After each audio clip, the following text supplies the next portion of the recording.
The Hilltop Glove Podcast is sponsored by Mid-Carolina Service Company. Mid-Carolina Service Company is the first name to search for your residential or commercial HVAC needs in Lexington and surrounding areas.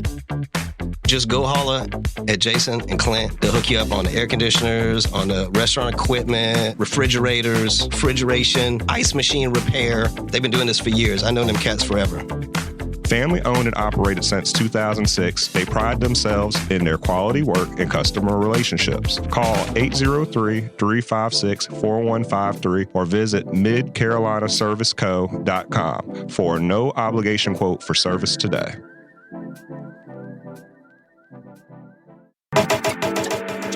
The Hilltop Glove Podcast is sponsored by True Brilliance Entertainment. True Brilliance is a production, promotions, and management company dedicated to connecting artists and producers across the Carolinas to music industry professionals. Several of their clients have placements both domestic and internationally as a result of their services. Are you an artist or producer looking to build meaningful relationships within the music industry? Then True Brilliance is for you. Check them out at paramilitary.com. That's spelled P-A-I-R-A military.com. This episode of the Hilltop Glove Podcast is sponsored by Bob's. Bob's is a Columbia-based retailer of over 100 Black-owned products from 20 Black-owned businesses. Bob's offers a wide range of items from household cleaning, cosmetics, and everything in between. With every visit to Bob's, you support Black-owned businesses, giving them the opportunity to grow and establish connections with our community. Bob's is located inside the Noma warehouse at 2222 Sumter Street in Columbia, South Carolina. Visit their website, weshopbobs.com, for in-store pickup or to find out more. Bob's can also be found via social media on Instagram, Facebook, and TikTok at WeShopBobs. When you stop by, tell them the Hilltop Glove sent you. Bob's brings quality Black brands to the Columbia community. The Hilltop Glove Podcast is sponsored by Red Rooster Sports Bar and Grill. Red Rooster is your neighborhood bar and grill serving the best wings, burgers, and baskets in the Met. Like the amazing food, the bar is always on tap, and there's plenty of screens to watch the big game. Red Rooster is the Midland's premier meetup spot for local car and bike clubs, fraternities, and sororities.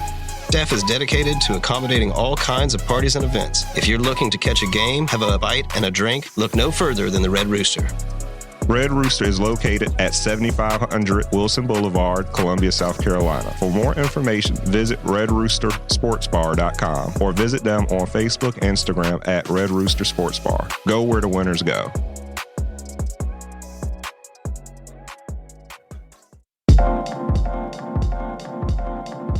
Welcome to the Hilltop Glove Podcast. Welcome to the Hilltop Glove Podcast.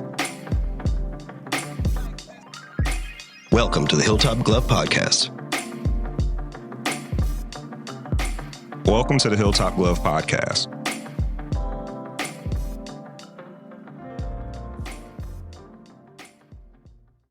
Hey everyone, welcome to another episode of the Hilltop Glove Podcast. Today we have the pleasure of interviewing William Willpower Washington, Columbia native. Willpower is an Atlanta-based producer and entrepreneur. Willpower is the founder of Super Hot Beats, Bandwidth Studios, and a co-host of the Free Game podcast. He has worked with many artists such as Eminem, Wiz Khalifa, Big Crit, Travis Barker, Cody Shane, Yellow Wolf, and Josh Waters. So thank you so much for joining us today. How are you? How y'all doing? Thank you for having me. Good. So of course we have, all of our guests on today. So you might hear from me, Skip, DJ Anwood, and Mike. Dope. So tell us a little bit about yourself, Willpower. I'm a record producer by trade. I've been producing for, 20-something years now. I grew up in Columbia, South Carolina, so I claim that as home. I'm actually a military brat, though, so I moved to South Carolina around 92, I think it might have been, and just kind of, lived there till 2002. And throughout that time, that's when I got into the music business and just kind of, grew up out there and, learned what I learned. From there, I moved to Atlanta and, a lot of stuff in between there. But I ended up in Atlanta And my career just kind of took off here in Atlanta, and I've been producing now all that time. So I listened to your podcast, the Free Game podcast, and I saw that you were a military brat. So you said that you moved around a lot. Yeah. What was the most interesting place that you lived so far? I had two really interesting places. I lived in Fort Polk, Louisiana for a little while, and that was just a really cool place because I was, if you can imagine, I was in my teens, early teens. So that's where I kind of just started having fun and like exploring and getting to know myself. And I had a lot of great friends there. And, that's when I got into sports and just my life just kind of, took a turn where I was growing up. And then South Carolina would be my favorite place. That's where I broke my teeth in the music.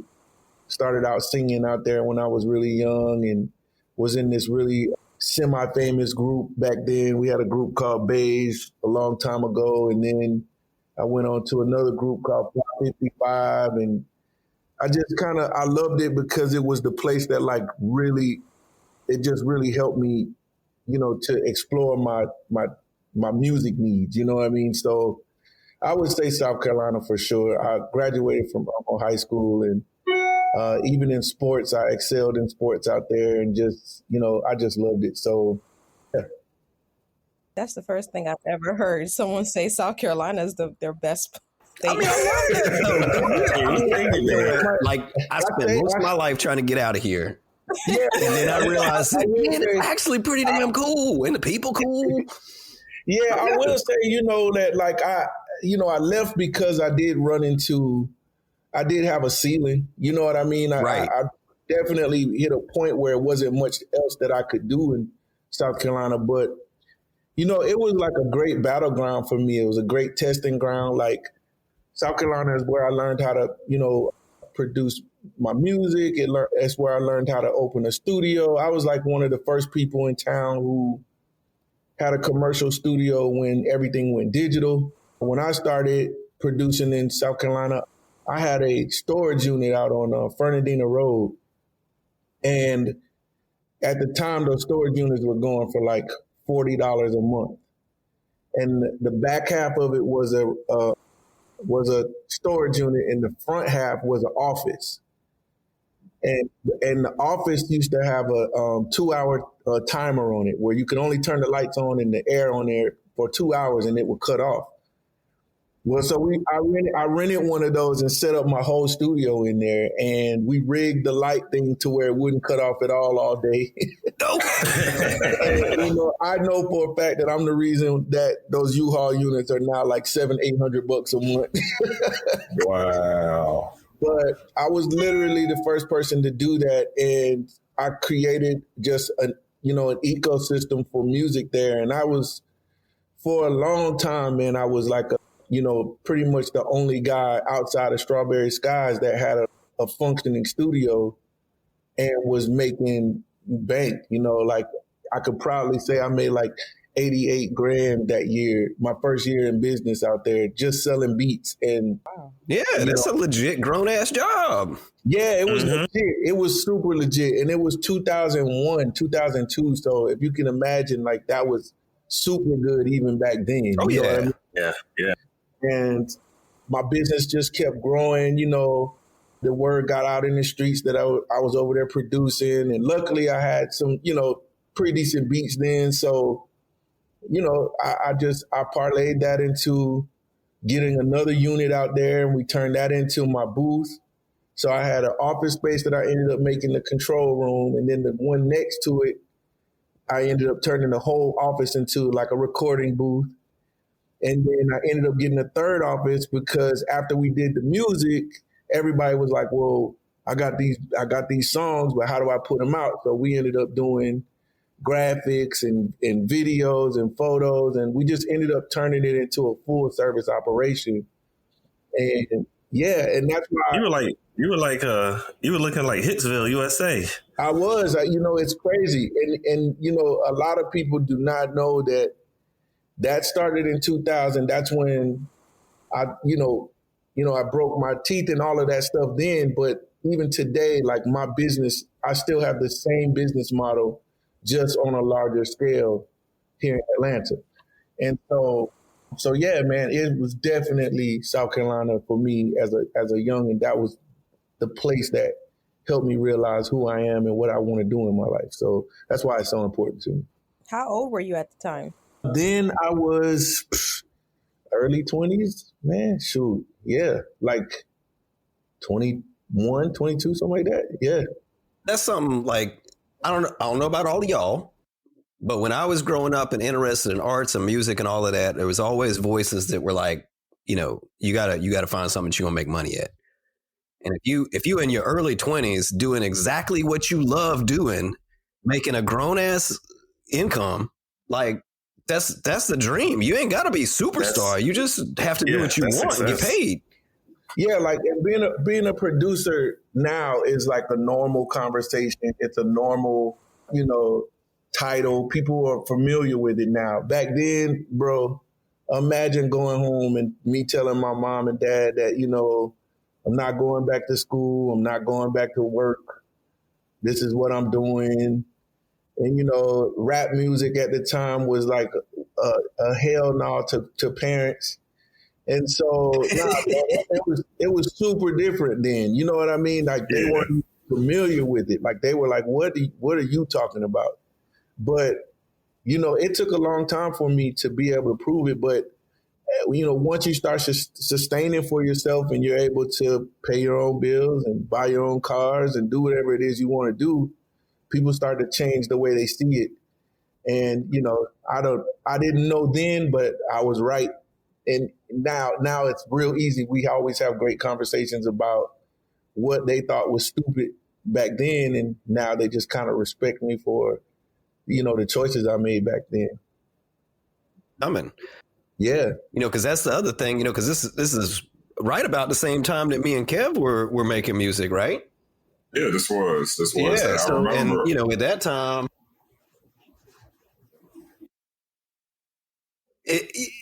there was this wave coming of everybody being able to produce their own stuff. Everybody being able to have a legit kind of, a halfway decent sound quality just out of what they could build themselves. And it seemed like in itself, that self distribution wave had not quite hit yet. And but you kind of set yourself up to be one of those grassroots people that gets that done. Yeah, well, I was lucky because before, so right around 2000, 2001, I took the journey to New York. I left South Carolina in hopes to make it as a producer. And I went to New York and worked for Sylvia Robinson, who was over, she owned Sugar Hill Records. Yeah, about to say, isn't that Sugar Hill Gang the first recording?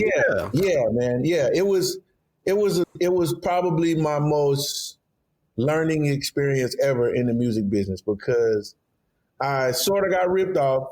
I got a whole publishing story that happened to me there, but the part that I took with me was I went there and she put me in this room. She gave me the B room of her studio, loaded it up with equipment. I had everything I had ever dreamed of in there.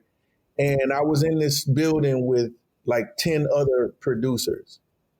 And that was our job. We went to work in the morning and we made music all day. And at the end of the week, we had to turn the music into her.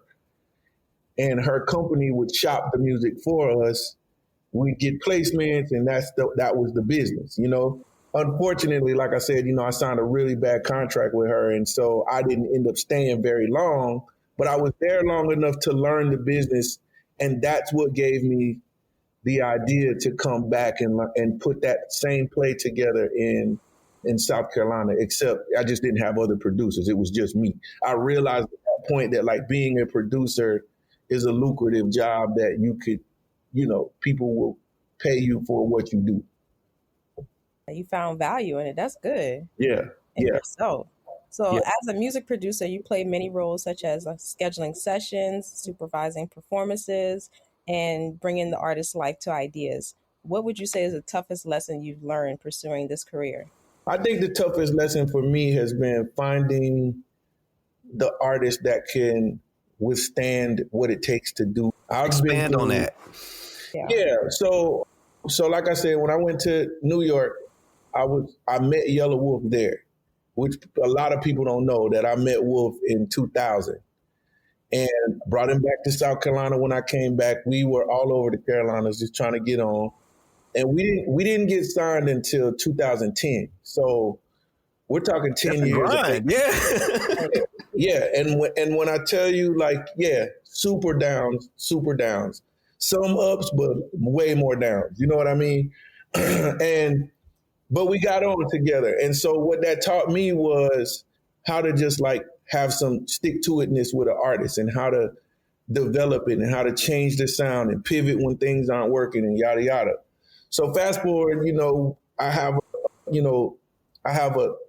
a moment of success with Yellow Wolf. We're doing really well. And so as a producer, my platform, my visibility is up. Everybody's checking for me. And so now I'm sort of a popular producer, out of nowhere. And I'm looking for artists. And I had this incredible artist who started with me out of South Carolina. Her name was Nikia. She was incredible. And we killed it. We did as much as we could do during that time. But there was a moment when things just didn't work out for her. She didn't want to, she was getting older. There were just other things she wanted to do. She was in school, yada, yada. So that kind of ended. I went out and found another artist from South Carolina. I was working with this girl, Mary Liz, Riot Phoenix. Yeah, like we rebranded her. We went through this whole amazing transformation of music and style and everything. And as soon as we put out the music, then it was like people in her ear and everything changed.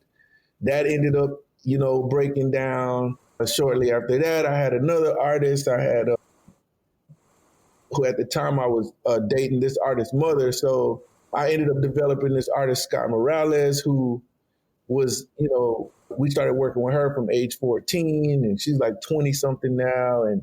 But all of these moments are just trying to find people who get that it doesn't happen overnight. Like it's not a VH1 special where somebody just hears your tape and writes you a check. Not at all. And it's extremely expensive. Now, mind you, every single person that I've named in this is, I'm not naming them to say anything bad, but definitely just pointing out that like the process is real and the process is also expensive. So for me, that's the hardest part. Like it's a challenge to find an artist that is just going to be down and not be tainted. Because, one of the things that I found out quickly in the business is as soon as you start to get hot, then you start to have, those who think they can do more than you, they come and involve themselves or they get into the artist circle. It's like you have to guard that kind of stuff. And it's hard. People trying to poach your artists. Yeah, they try to poach your artists. They try to poach your ideas. They try to, they try to gatekeep opportunities, because sometimes they don't want what you have, but they have something that you don't, and they use it as leverage. Gotcha. And so like it would be like, Kev, it'll be like you, let's say, the president of, RCA. He's like your first cousin. Yeah. Like instead of just finding a way for us to do that fairly, like you would just be like, you know what, you got to come sign with me in order for me to take this in. Yeah, it makes sense. I get it. You know what I mean? And power and control. Yeah. And I'm not always mad at artists who don't know and see opportunity. They become opportunists in it, but it's not always fair to those who are like on the ground and grinding with you. So that's the hardest part. A lot of people have the conversation of, is the person a star? Is the person not a star? I'm not so much into that conversation because I know that you could, if a person really wants something, you can develop that. You know what I mean? Yeah. Like that comes with practice. That comes with, it's just like anything else. Like, you can have an athlete that's naturally talented, but like if he doesn't know how to read a playbook, then we're in trouble. Right. You know what I mean? And sometimes putting yourself on that level, like if you start swimming in a bigger pond, then that motivates you to be a bigger fish. Right. So I have one last question. So as a producer, what is one thing that every song must have for it to be solid? Oh, that's a good one. I think it has to have a great melody. I think it has to have relatable lyrics, and I think it has to have um, great a great rhythm section, like something to make people move or something that creates emotion.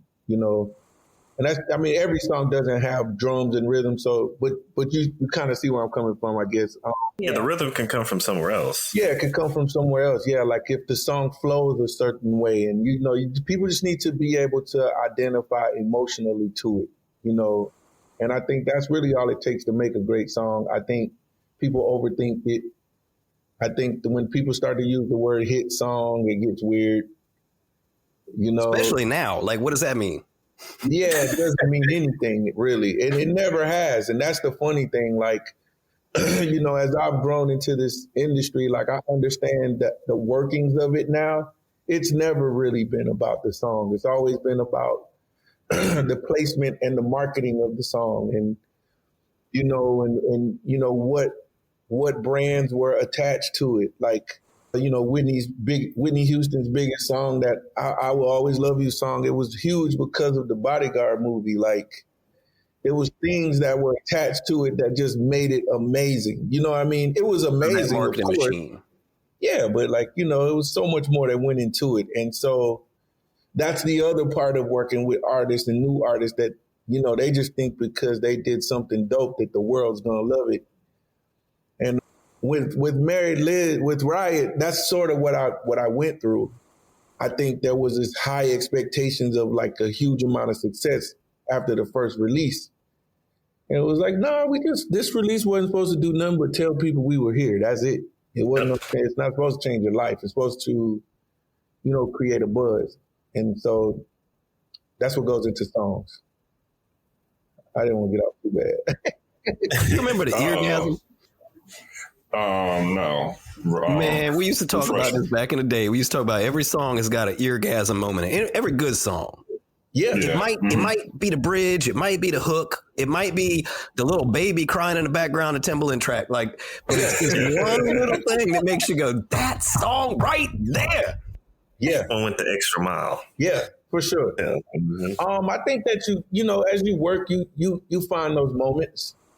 I think that's the goal. The goal is to have something infectious in every record. That's why hooks are so repetitive these days. There's not much else people can do besides repeat something sometimes, and and that helps. But I think it all depends on the genre. It depends on the artist. It depends on the fan base. There's so many things. Like, because I'm not a big fan of some of the new hip hop, but I understand it. I fully understand it. I'm like, listen, this is tribal music. These people are like, they don't care. They just want to get in the zone and feel it. Right. Whereas, in my era, it was, you had to have lyrics and bars. You had to say something I wanted to hear and, whatever. But I also had moments where there were some stupid songs that I just loved to death. Yep. So, and they do. They get inside you. They bring you to the place that person was trying to generate. It's definitely energy work. Exactly. And I think just with that said, when it comes to music, I know music is a lot more than mute notes, frequencies, chords, and beats. We also got to look at things like the progression of technology, like things like how streaming versus downloading, how that's impacted our lives recently. And of course, just like cultural and political events that shape the sound and the music that we listen to. So in a world that's mostly digital, how does where is music made influence how it sounds? Like, so like you said, like back in the day, you running out the U-Haul space versus being in a home studio versus being in like a fully fledged professional studio. Yeah, I think the one thing that's just, that's a part of all of this is the computer. Like, as long as you have a computer, you have a studio. Like, there's nothing that can keep you from making music if you really want to these days. Like, you know, I mean, bro, they've got this stuff it's so dope now that like you could literally, as long as you have your phone, you can still create. And so I just love it. You know, I think that instruments will always be valuable because till the end of time, people want to feel instrumentation. They want to hear a guitar. They love when people play piano. We love that. But today the new instrument is your DAW. It's I think that where they took music out of schools, they should replace it with technology and music in schools because it's the new thing. Like one and the same. It should be like a STEM thing. It's the same thing. Exactly. Like, yes, if you want to learn guitar, then yes, add that to your arsenal. But if you learn how to program, that's just as good. And if you understand music. Yeah, if you understand music. And honestly, even if you don't, if you're just a extremely creative mind, you still can make dope music. People might not fully get it right now. You know what I mean? Because I think with technology, theory is sort of the next thing that's kind of becoming endangered. I guess. Like music theory is in danger. Yeah. Music theory, yeah. And I don't agree with it. I don't particularly like it. I hope that theory survives. However, it's no different to me than like whatever the hell an NFT is, you know, like, yeah, it's like people just understand differently now, you know what I mean? And so what I would never call a chord or a note that makes sense, some kid is making a banger out of that. Yeah. And that's, you know what I mean? So, you know what that reminds me of though? It kind of reminds me of like avant-garde jazz. They took that line where they were playing notes in between around notes that weren't really notes. Yeah, absolutely. And a lot of that came from people playing with really skilled musicians, but not really having a whole lot of classical training that locked you into that mold. Well, just imagine what we would be thinking right now had sampling not become a thing. You're right. Because probably wouldn't even be having this conversation today if there wasn't a exception musically for sampling and resampling. Like people were making noises out of other people's, stuff. So I have no instruments. I have no musical or instrument skills, but I'm still going to make this because the idea is inside me. Exactly. Yeah. And I think that's totally what's going on now. Just a way more vast amount of information, tools, sounds, all of that stuff is available to these kids now. And like, I spend every single day of my life just trying to keep up and reinvent myself as well. You know, I try to stay away from the conversation of don't do that. Yeah. How hard is it to continue to stay up on the technology? Because like, speaking of like you being able to use instrumentation without any theory, like they have programs now where you can sing the sound in and it will play it for you. Absolutely. So how do you keep up with all that technology? I just keep kids around me, man. Like, that's it.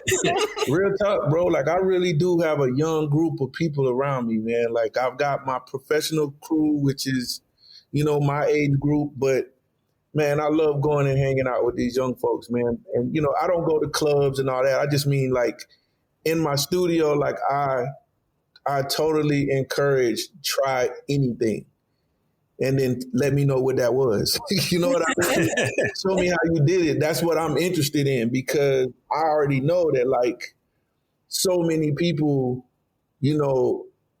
fell off because they didn't care to look into what that is. Like I'm so trying to figure out NFTs right now. Like I'm so trying to get I don't want my label, I don't want my entity to be a dinosaur in like 2 years. Yeah. Because we're still counting on streaming and this, that, and the third. Like, luckily, our era, we have seen so much technology. Like, we were from analog to digital. Like I tell Josh all the time, I'm like, bro, I was here when the email started. Like, we didn't know what that was, and now all of a sudden, we really can't live without email. You know what I mean? And And you know, my era, we've seen every ounce of change come through technology wise. And so the beauty in that is we know to not let that get away. So yeah, I spend a lot of time just listening, researching. You know, some of it I just hate, but you know, most of it I'm just trying to figure out, how did y'all do that? What does that really mean? Like, I was late on the Coinbase, and you know, I'm still trying. And I shoot myself in the foot. I was on it, and people thought I was crazy.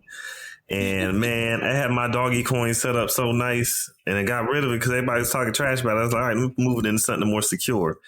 And bruh, I lost out on a quick meal right there. Lost out on it. Yeah, bro, I'm not even bullshitting. I'm not even bullshitting, man. I was on it early. I've been like, because like he said, like I try to stay up like with what the young kids are doing, right? Yeah, you know, I feel you. Like, I'm down with crypto and all. I had that crypto. I had that crypto about 3 years ago, man. I had but what's Doge at now? What's Doge at now? 65 cents? No. Yeah, but that's what I'm saying from where I had it at. So for like $1 million though, you would have to have so many of them coins. Like, no, that's how many. Yeah, that's what I'm saying. I was on it to the point where I had millions of Dogecoin and millions. But yeah, beyond that, because that hurts my feelings. That messed me up. But yeah, you have to stay up the breast on what's going on. So how do you feel about streaming versus downloading? I love streaming. I miss downloading because you could really quantify your reach with downloading. With streaming, not so much. But I love streaming because no matter what, every time it gets played, you make money. Like, I use this Michael Jackson theory that I just kind of talk about it sometimes. Like, just imagine if Michael Jackson's music was streaming from day one. Yeah. You know, like, so he went out, he sold 100 million records, but like, that's it. I mean, how many people all over the world were playing that track? Yeah, like if he could have got paid every time they played it, as opposed to every time that they bought it, he would have probably been the biggest star ever. You know what I mean? Like, even still, now his streaming numbers are still ridiculous, but he actually sold 100 million copies of his music, and I miss that, but I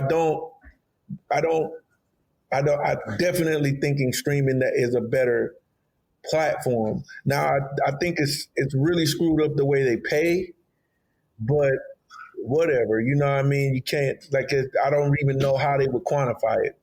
But but I have songs, like I have music out that I put out in 2012 that I still make $300-400, a month on. Wow. And I had no idea. Yeah. I mean, that's the dream of artists, get paid for what you did before. Yeah. So I'm going to tell you, man, it's crazy. And that's another reason why I'm trying to hit another hot streak, because what I found out about those is, once you have a run and an artist is doing really well, as a producer, you gain fans as well. So like, if you just get a third of a fan base of an artist because of being their producer, that's really lucrative for you. And what I learned over the years is how to make 50 different things happen when you're hot. And that helps you sustain when you're not so hot. You know what I mean? Yeah, I pride myself on just being able to sustain. I've been in this thing a long time, and I'm still,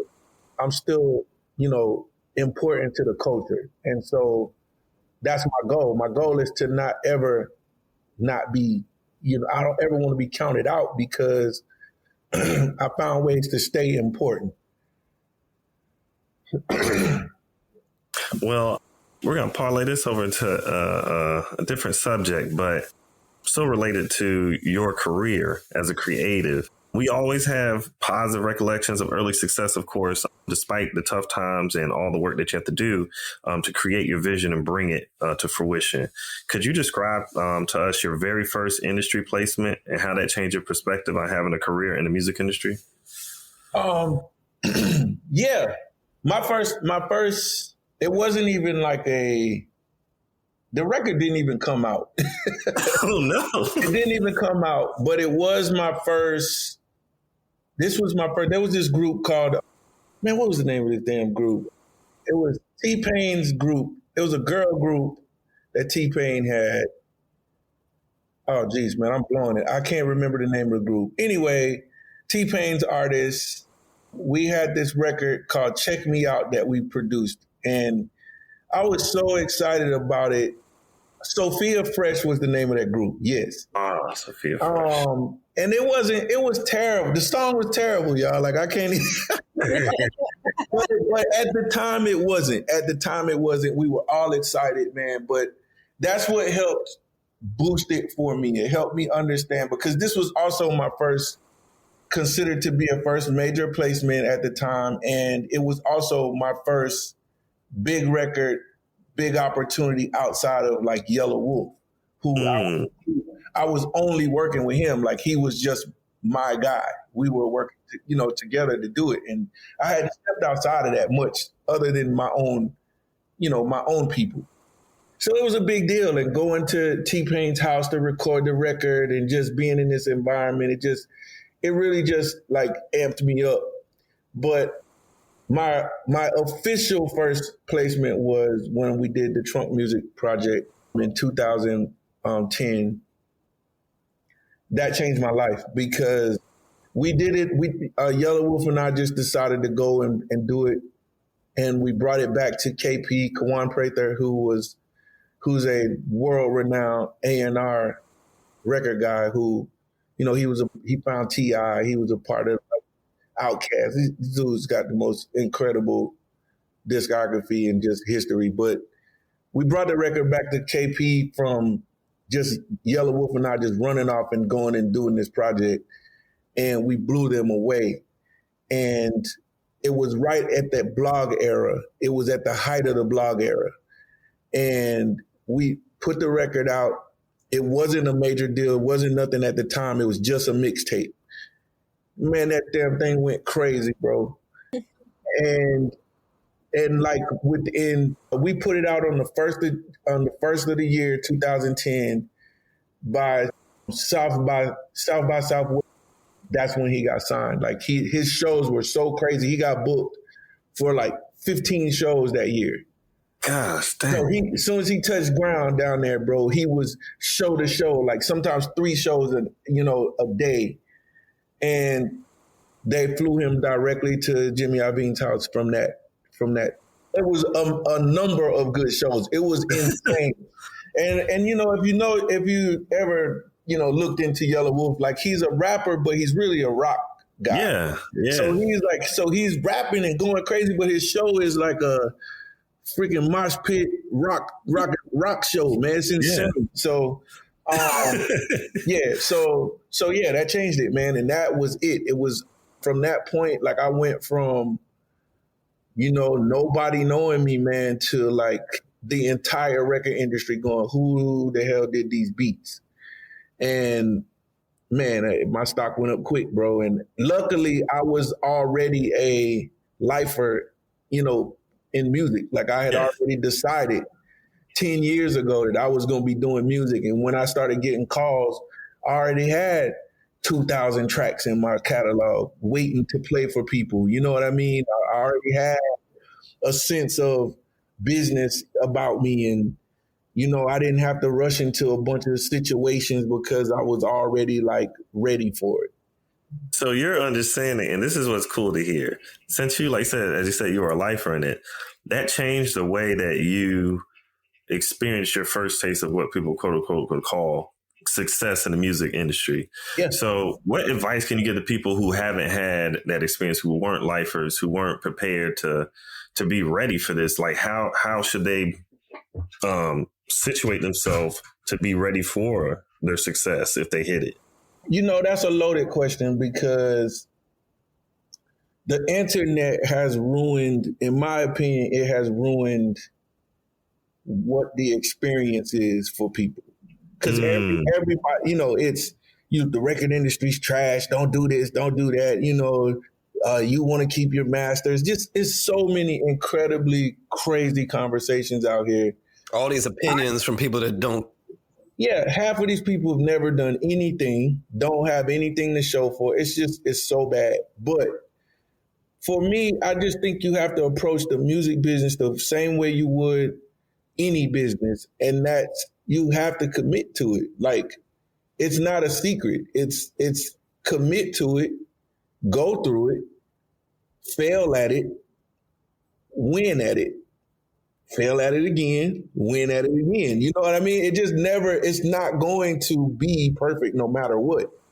You know, yeah, like people, you know, I'd listen, like I saw a little meme that the other day with 50 Cent, which is somebody I would listen to because he has so many accolades to like prove that it's worked. But he was like talking about publishing deals and how, you know, all these kids are like, I'm not doing a pub deal. And he's like, bro, if you're a broke kid from your neighborhood with no opportunities in front of you and you're talented and someone offers you $200,000 to write songs for a living, why wouldn't you take that? Yeah. Like, you don't take it. You're afraid because you're not committed. Mm-hmm. You only blow deals when you don't dedicate yourself to winning in the deal. You know what I mean? Like, bro, when I signed my publishing deal, it was ridiculous. Like, it's, you know, as I got in the business and learned it, I found out like it was a trash deal. Like, I got like $150,000 for my first deal. It was like the craziest like commitment. I had like a 5 or 6 commitment deal, which means 10 or 12 songs, fully written songs. Like, you can't, you know, because like if I, like, let's say I want to do a 1 song commitment and all I did was produce the song, that's like not 1, that's 0.5 because I'm only half of the song. Half of the song, yeah, I see what you're saying. You understand what I'm saying? Gotcha. So if I sign on for a 5-song deal, I really need to turn in 10 songs that I wrote half of the song on. So my deal was crazy, man, but it was almost $200,000, bro. Right. Like, and you talking about what, like a year's work, 2 years work? No, they sign you into, like, they do these in commitment phases. So it's like you do the first commitment and then you can move into a second commitment. So my deal was a 3 commitment, I forget what it was, but essentially 3 years. Like, I had to do this 3 times to move into 3 different phases of my contract. But each phase was more money. You know what I mean? Right. But you're talking like $200,000 for 3 years work. That's not terrible. It's not terrible. It's not when you ready to bust it out. Yeah, exactly. It's incredibly hard though if you're not dedicated to it and gonna get it done. You know what I mean? You're not looking at it like it's a job. Yeah. Like it's real work. The first thing people do is go like, it's really hard to get major placements. Yeah, it is, but not when a company just invested $200,000 in you and it's in their best interest to help you get work. Right. Point. You know Point. So the first thing paying you, and then you also getting the clout so you get paid more the next time. Exactly. So the first thing you do is you build a relationship with them people at the company, bro. Like, on their phone every day. Like, hey, man, what's up? Who's working on the album? I got 2 songs for that one if you like to send it. Okay. Boo, boo, boo, boo, boo. Like, all I did was get to work, man. I built my relationships. And, man, I've flipped my deal probably 4 times. Wow. And yeah, because, like, think about it. Like with Yellow Wolf. So my first album, I did 5 albums with him with no less than 10 tracks per album. So the way this works is I got, you know, if my commitment is 5, that means I got to have 10 records, right? Does it matter if they get selected or not? No, it does matter. They have to come out. The records have to come out. Oh, wow. But I had 10 on every album. So I'm going back like, hey, bro, you got another 200? You know what I'm saying? And that's it. And so you do that, and that's just the publishing side.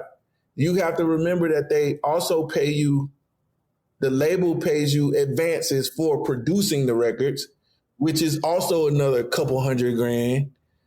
depending on how many records you do. You know what I mean? So like, nah, man, like I hate when they tell people that stuff. I'm like, just commit to the work. To the work. Commit and to that's what that's what it seems like. That makes sense though. It's inside of you and you have to get it out. You know, like if somebody steals all of your money that you made off of one track, you make another.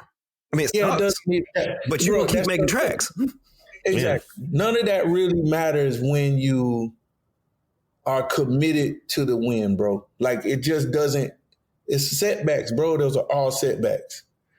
I feel like if I didn't get a shit contract, excuse my cussing. Oh no, we cuss all the time. You good? Yeah. If I didn't get a shit contract from Sylvia Robinson 20 years ago, I think I've seen documentaries about that. Yeah, she was pretty bad. I mean, God bless the dead. I hope she's good. But yeah, man, like that taught me early what I never wanted to go through again. So I looked for that and I tried to avoid it. That was it. Yeah. I was mad, but I wasn't mad enough to not go home. So this is what I did, y'all. I signed this publishing deal with her. She took everything. So I was in a contract for almost 5 years where I couldn't, anything that I did, she was going to get that publishing, right? Right. So all I did was went home, set up a whole new company, and every song I wrote for the next 5 years, I put in my partner's name. Smart. So I still beat it. You see what you said, but that's your point that you made. You have to be committed to the win. Commit to the win. Commit to the win. And honestly, had I got a big placement and she took it, that still wouldn't have hurt me because a big record is a big record, man. Like people change when you start making the money, bro. Like, I hate it. I hate hearing it these days because like an artist will be like, man, I want all my masters. I'm like, but what you gonna do with them? What would you do with them and why do you want them? Like, you got to know what you're going to do with them. You don't even, are you paying for everything? Are you doing this yourself? Because that's the only way to have ownership of something is if you're doing it. If you're not doing it, bro, quit talking crazy. Like, try to own the part of it that you did. So if you wrote the songs, then own the writer part of the song, own the publishing in the song. Don't worry about the master because the master is the part that the label is paying for. They did that part. Let them do their work. And you know what I mean? It's like, it gets so the business is more compartmentalized than what people think it is. Absolutely, man. Every piece of a song, man, is a different business. Oh, wow. Yeah. The producer. So this is how songs used to go because now songwriters are also wanting to get paid for the song. They want to get in on the royalty split. But originally, the reason the song was broken the way down the way it was a person would come in and play a song on a piano, write a song from front to back on the piano, right? So that person would get 100% writer's credit on that song. So they didn't have to split that with a producer. It was nothing. The song was written by Lionel Richie. You know what I'm saying? Lionel Richie wrote the song, okay? Then Lionel Richie knows, though, that this song ain't going nowhere in piano form. So he got to go call Quincy Jones. So Quincy Jones goes and puts together this entire band and he pulls in the greatest this, that, and the third. And he's found these new kids in Europe that's got this sound that nobody else has and woo, woo. And they produce the record. So they don't get in on the writer side of the record. They're the producers, which is why they get a royalty on the record and the writer doesn't because the writer has the writer side of the record and the producer has the royalty side. People don't get it, bro. It's a business on every piece of this. Everybody is their own entity. Now, then you run into people like myself who has figured out how to become 90% of my own entity. Like, I'm a threat. Yeah, that's what I was about to say. I'm a person they don't like to see coming because you got to cut the whole check to me. Yep. They take 10%, you take 90. That's it. And that's all you're working to do. You're working to build yourself up to be the most of the pie if you can. Or if your strong point is songwriting, be the best damn songwriter you can be and find ways to grow that business. You know what I mean? If you can't get in on the royalty side of a record, then be okay with that. You still can charge. I mean, there's people that wrote songs back in the 40s and 50s that their grandkids still making money off of. Because people still redo them. People still cover them. Right. It still is what it is. And so, yeah, man, it's an interesting business. Nah, man, I appreciate that, man. That's let's say $1 million worth of game right there. That's a good spot. We need, because like people, they get, like you said, they pay attention to the internet. They don't do any background. They don't research. They don't even ask people that are really in the business, but they get all of this feedback on what's going on and what they need to do going forward from people who haven't really had a chance to do it properly, or who, as you could tell too, and this is the point that you made, and I like the point, keep pressing it. You have to commit to the win. I know these people ain't committing to the win. You can tell like some people just don't have that work ethic, that drive to want to learn. Yeah, they think they do. They think they do. And they do. You can always tell, like I real quick too, I'm sorry if I'm rambling y'all, but I just had this situation with a songwriter, man, who they just don't understand the way a song is put together. So we produced this record for a girl. I was the producer. I was hired to produce it, paid to produce it. So I did. And then I called in one of my favorite writers and introduced them to the situation. And they wrote the song, yada, yada. Anyway, the splits came out for the record.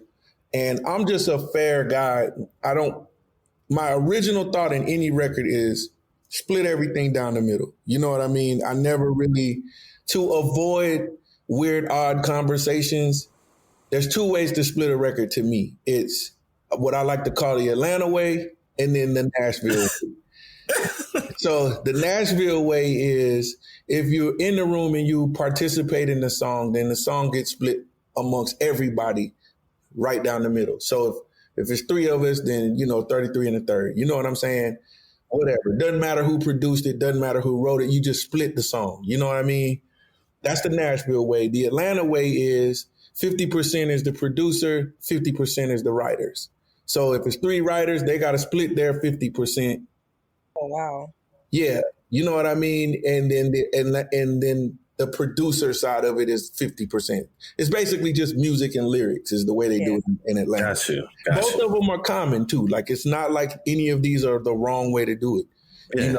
It's just a way. It's preference, right? But whenever you didn't, like, let's say you leave a session and nobody talked about the splits, my initial approach is always Nashville, because then you don't have a whole lot to converse about. Conversation, yeah. Like, bro, I don't know who the hell did how much, so let's just all split the record down the middle. You know what I mean? And it acknowledges it more as a group effort too. Yeah, it does. Because if you got it was the Queen movie. The Queen movie when they were talking about, the bass line, right? That bass line made the track. Yeah, I know what you mean. It doesn't matter if that was the simplest part of it. That made that track. That made the track. Yeah, I know what you're talking about. I remember. Exactly.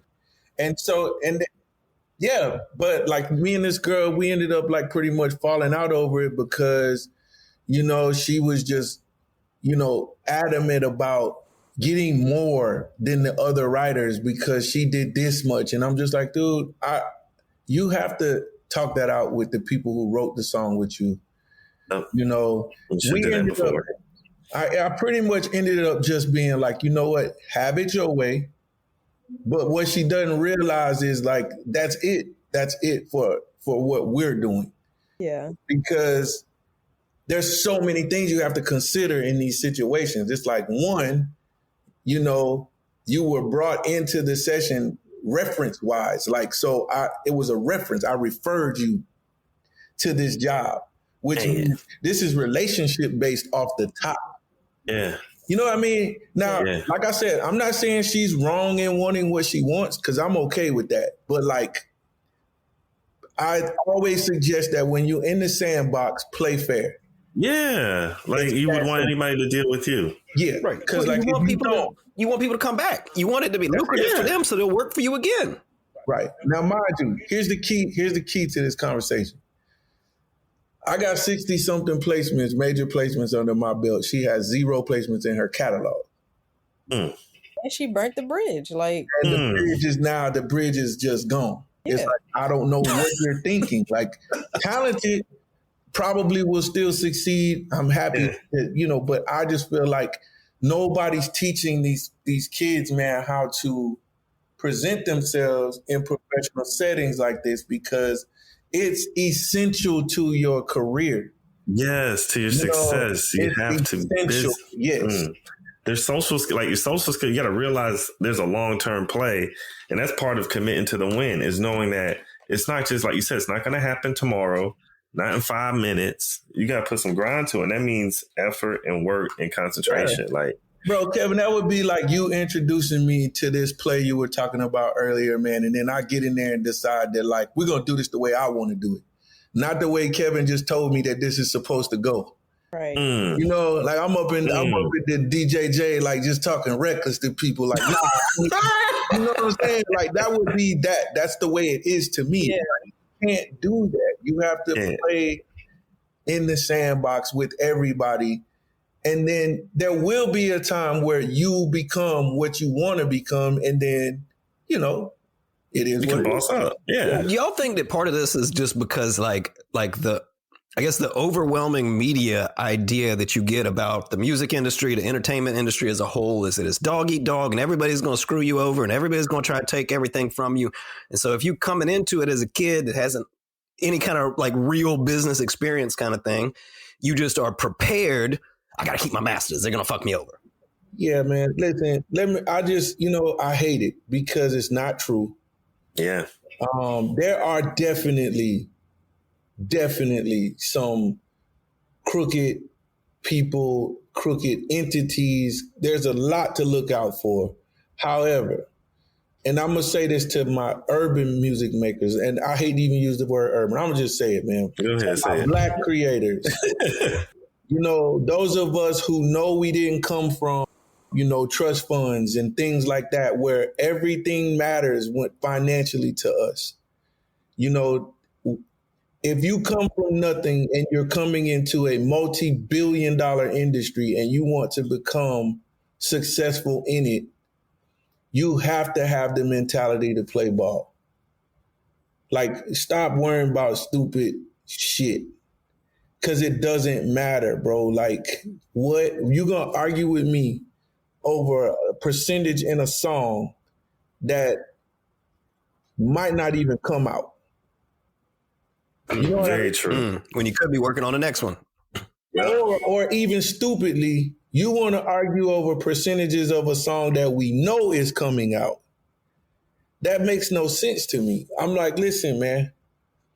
I think everybody should fight for fairness. I don't think anybody should be a sucker.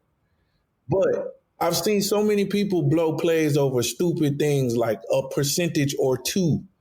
We're not talking about 30% or 50%. We're talking about, bro, I want 27% instead of 23. What? Boy, we tripping now. Like, now we're getting ridiculous here. So I just have taught all people who work with me, listen, we include everybody on a song. Like, I'm probably one of the few people that I know of, because I'm pretty sure a lot of people do it, but my engineer gets 5% on records with me. Yeah. Because without him, I don't have any finalization on my records. Mm-hmm. And that might make or break it. It's make or break it. And so, what's the difference of 45 to me? Like 45% to me versus 50% really doesn't change anything to me. Right. I feel like, listen, that 5%, man, is feeding my homeboy, who's going to always be down with me now, because he knows no matter what we doing, I got 50 placements, 50, 60 placements. He got 50, 60 placements. That's the point. That mentality there is investing in your people. Mm-hmm. Mm-hmm.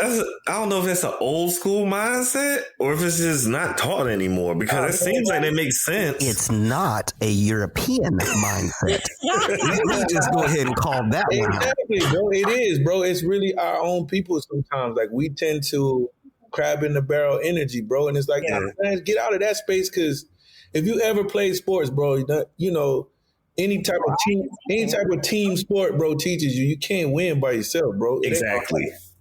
Yeah. So that's really it, man. It's like I just try to approach everything like, listen, man, what's the big win? How do we win?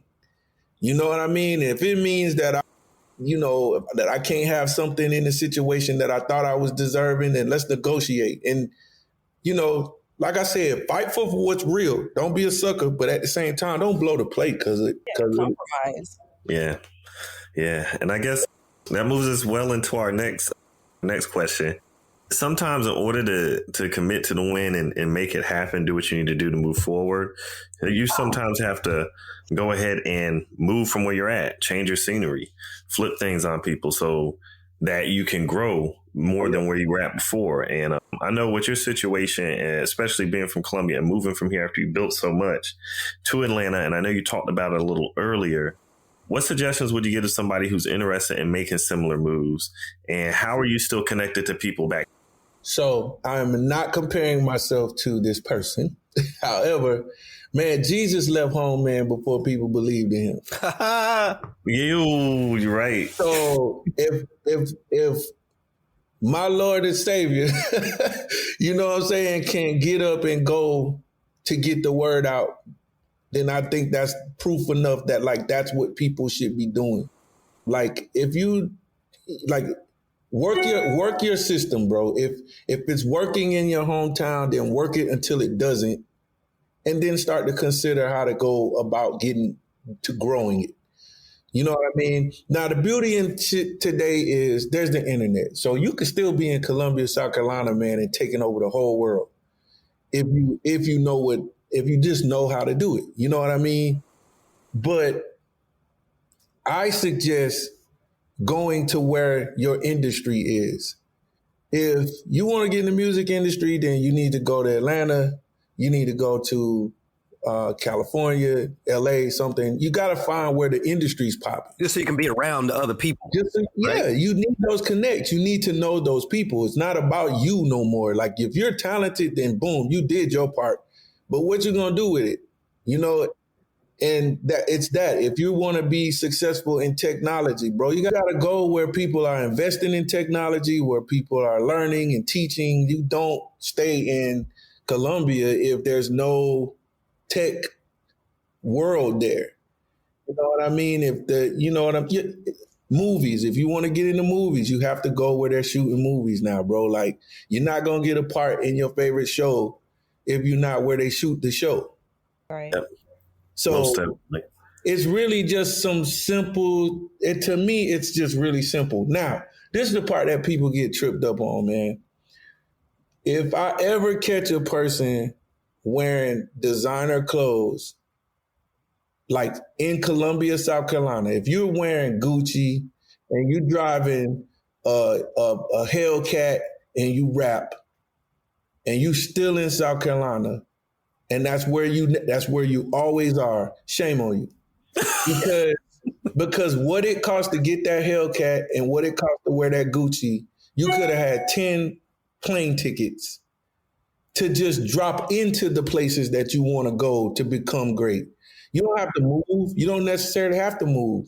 Like I used to tell all my homies, man, I still got homies, man, that never decided to leave Columbia, and I'm okay with that because I hope they okay with it. But I know for a fact that some of the talented people that I knew in Columbia, had they left with me or came after me or just left at all, those people would be tremendously more successful than I even was because, you know, they were that much better than me.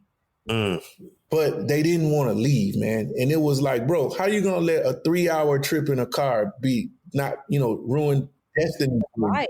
Wow. Crazy. It's destiny, man. Like, bro, you could drive down here once a week. If you just came to Atlanta on Friday and left every Sunday, bro, like you would meet enough people, make enough friends.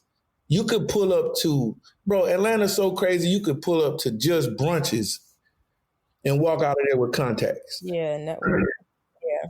Good gracious. It's that Good crazy. gracious. Like, bro, this is a city full of amazingly talented, getting to the money black people, man. And opportunities. Opportunities left and right, everywhere you go. I don't care what you do. If you a trainer, bro, you can get rich in this mug.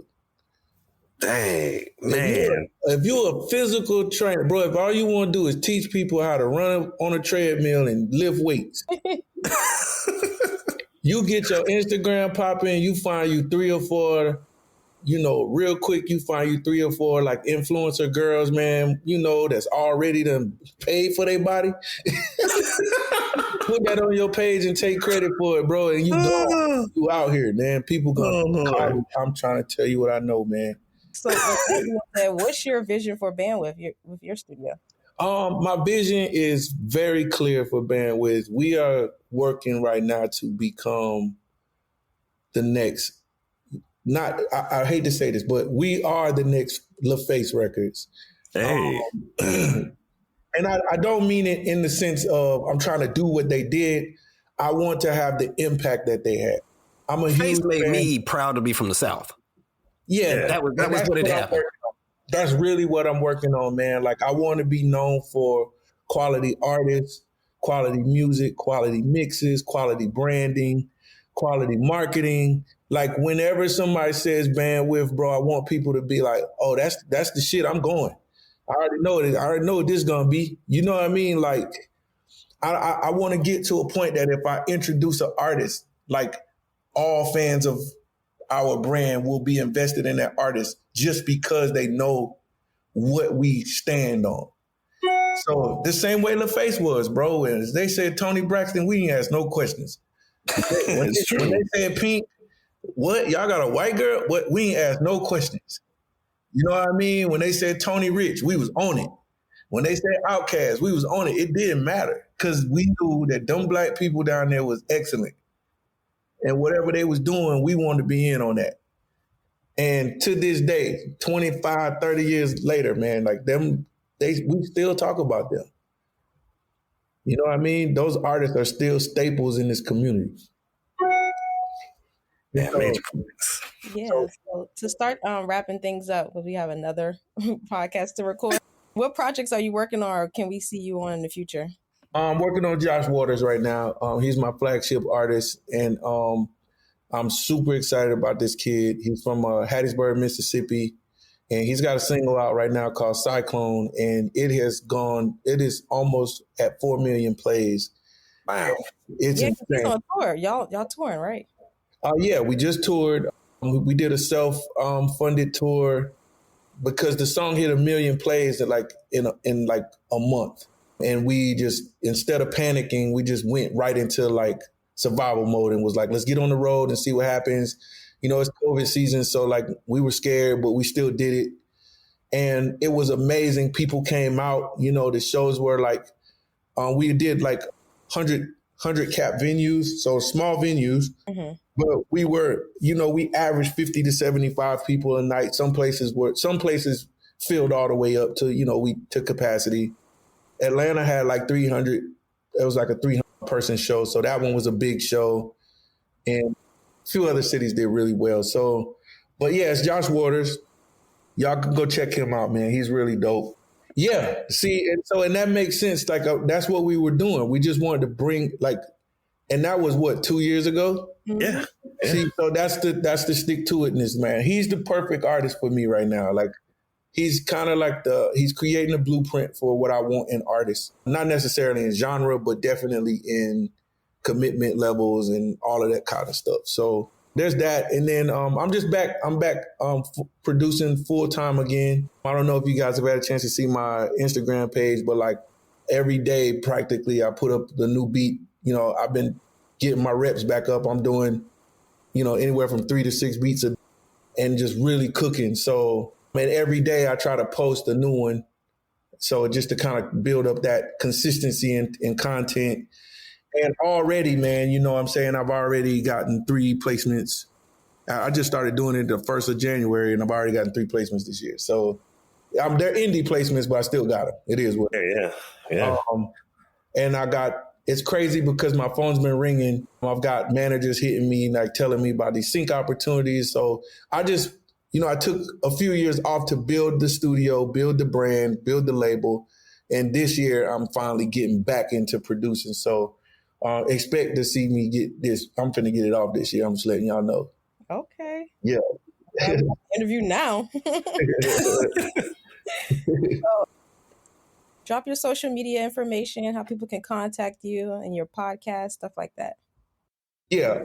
I'm on all social media as WLPWR, Miss Willpower. And that's pretty much it. If you want to book, and if you, and at Bandwidth, BNDWTH. And if you want to book at Bandwidth, it's booking@bandwidth.net. But we're all over social media, so we're real easy to find. And anybody want to get in contact, we're always looking for producers, we're always looking for artists, and we're always looking for engineers. So if you know anybody that's, cool, yeah, trying to get in the system and figure it out or learn or just be around, let me know.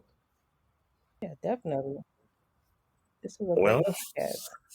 Well, that'll wrap it up for us today. I'm happy to have our guest today, Mr. Willpower. We appreciate having you on here, giving us some game, talking to us for as long as you talk to us, and going in depth about things as well, explaining a lot of misconceptions and whatnot that I know a lot of folks have. But man, just from everybody here at the Hilltop Glove Podcast, signing off, we want to say happy Saturday to everybody. Tamaya, Mike, Skip, we appreciate everybody, man. Y'all be peaceful, be safe out there, and watch out for that freezing rain tomorrow. Yep. Y'all don't be up here driving if y'all don't have to, especially now in the 85.